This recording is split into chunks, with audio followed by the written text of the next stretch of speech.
ये केवल भगत सिंह के भगत सिंह फांसी के बंदे के साथ वाकई में फिर से आ गए। इसलिए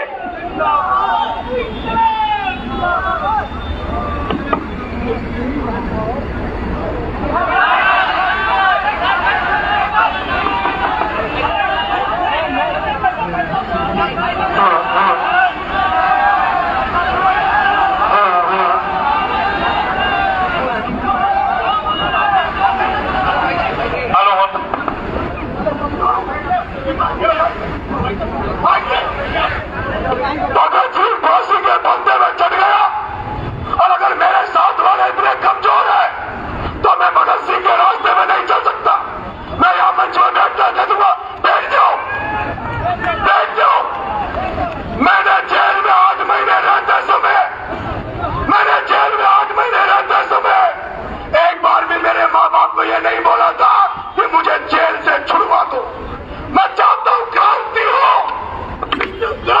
जो सिस्टम चल गया उस सिस्टम को उखाड़ फेंकने की जरूरत है, और राजनीति चल गई उसको बदलने की जरूरत है। उसके लिए बलिदान देना पड़ेगा, त्याग देना पड़ेगा। उसके लिए खून की बूंदे की तो बहुत छोटी है, खून की बूंदे तो बहुत छोटी है। अगर ये यात्रा समापन हो गया और जनता ने नरेश मीणा पे भरोसा नहीं किया तो नरेश मीणा भी भगत सिंह की तो नगर बोर्ड में फांसी के फंदे में चढ़ जाएगा। ये तो छोटी सी बात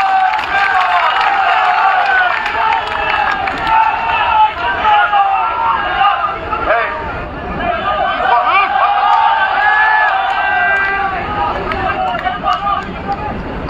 आगे आगे ठीक है, फिर हटा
भाई साहब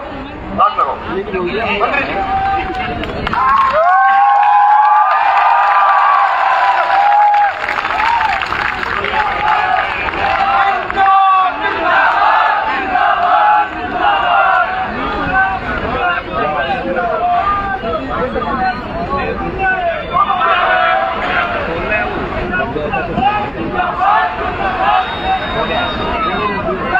अन्नपूर्णा नगरी बारा में जन क्रांति यात्रा की शुरुआत के पहले अगले दिन जिस तरह से बारा जिले का सैलाब यहां उमड़ा है, जन क्रांति यात्रा की शुरुआत कल होगी, लेकिन उसका आगाज तो बारा के नागरिकों ने, बारा के लोगों ने आज ही कर दिया है। मैं मेरी बात रखूंगा, लेकिन बारा की धरती पर इस बारा शहर के लिए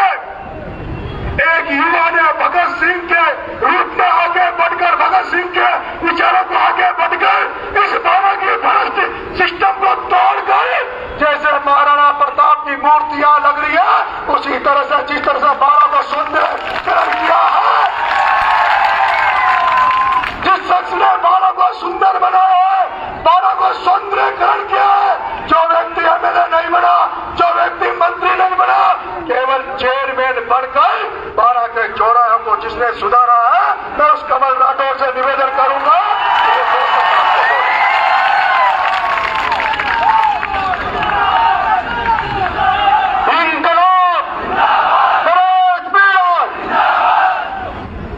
राजस्थान की राजनीति में आमूल परिवर्तन करने वाले, राजस्थान की राजनीति में बारा जिले का नाम रोशन करने वाले, क्रांति की शुरुआत करने वाले, भगत सिंह के विचारों को आगे बढ़ाने वाले और जनता के लिए खड़े होने वाले हमारे भाई नरेश मीणा जो हमारे बारा जिले के साथ हैं, उनका अन्नपूर्णा नगरी बारा में सबसे पहले मैं बारावासियों की तरफ से हार्दिक स्वागत और अभिनंदन करता हूं। और पूरी बारा की तरफ से मैं भाई नरेश जी को आश्वस्त करता हूं कि आपने जो बीड़ा जनता के हितों के लिए उठाया है, जनता के भले के लिए बड़े बड़े राक्षसों से, बड़े बड़े शहंशाहों से लड़ने की जो आपने बीड़ा उठाया है, उसमें बारा की जनता का बच्चा बच्चा आपके साथ खड़ा है और बिना किसी राजनीतिक रुकावट, बिना किसी राजनीतिक बंधन और किसी भी तरह के बंधन तोड़ के हमेशा 24 घंटे आपके साथ बारा की जनता खड़ी रहेगी। मैं आपको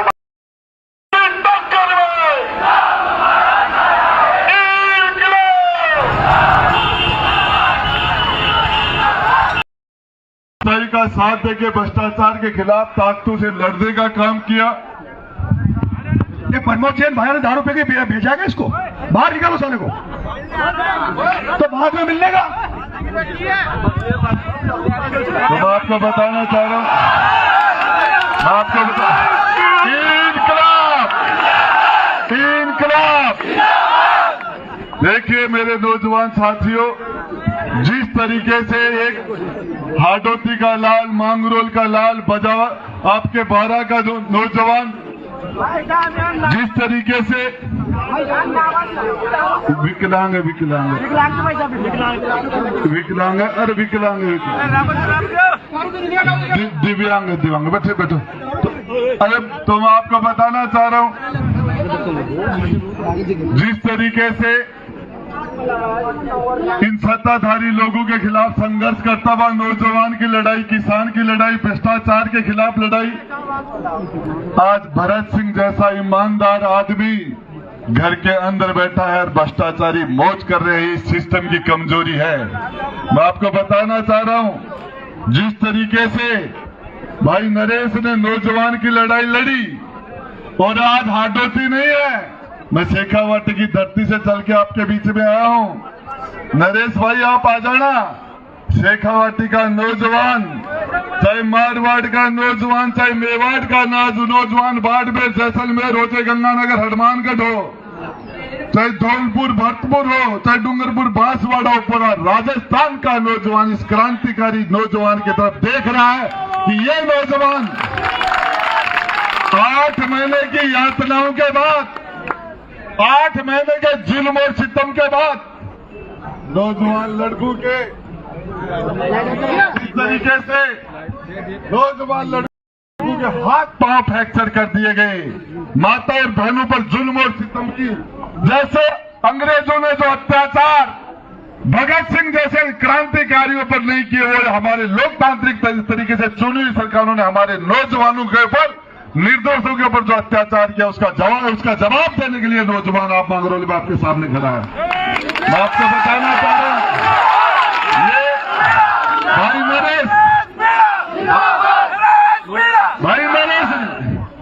नरेश ने जिस दिन इसको भाई को जेल में डाला था, 100 गुना ज्यादा ताकत के साथ, 100 गुना ज्यादा जज्बे के साथ आज ये पूरी हाडोती को पांव से नापने के लिए नंगे पांव धूप के अंदर, बारिश के अंदर इन्होंने संकल्प लिया है कि मैं इस भ्रष्टाचार की राजनीति को हम खत्म करेंगे, इस मिलावट की राजनीति को हम खत्म करेंगे, नौजवानों को रोजगार मिले। आज आरपीएससी सरेआम नीलाम हो रही है, पेपर आउट हो रहे हैं, मेहनत करने वाले बच्चे कॉलेज और यूनिवर्सिटी से निकलने के बाद आत्महत्याएं कर रहे हैं, और सरकार के लोग अंदर बैठ के पेपर बेच के, और हजारों लोग नकली तरीके से थानेदार बन जाते हैं, लेक्चरर बन जाते हैं, जज बन जाते हैं, डीवाईएसपी बन जाते हैं, और ईमानदार मेहनत करने वाले बच्चे आज आत्महत्याएं कर रहे हैं। इस अव्यवस्था के खिलाफ लड़ाई लड़ने के लिए आपका भाई नरेश आपके बीच में है। मैं कहना चाहता हूं हाडोती के मंगरौली के नौजवानों को कि भाई नरेश, आप जिस दिन हाडोती से आगे बढ़ोगे, लाखों की तादाद में इस परिवर्तन को, इस बदलाव के लिए पूरा राजस्थान का नौजवान, पूरे हिंदुस्तान का नौजवान आपकी आवाज में से आवाज मिला के और आपको मजबूती देने का काम करेगा। नरेश तुम संघर्ष करो, नरेश तुम आगे बढ़ो,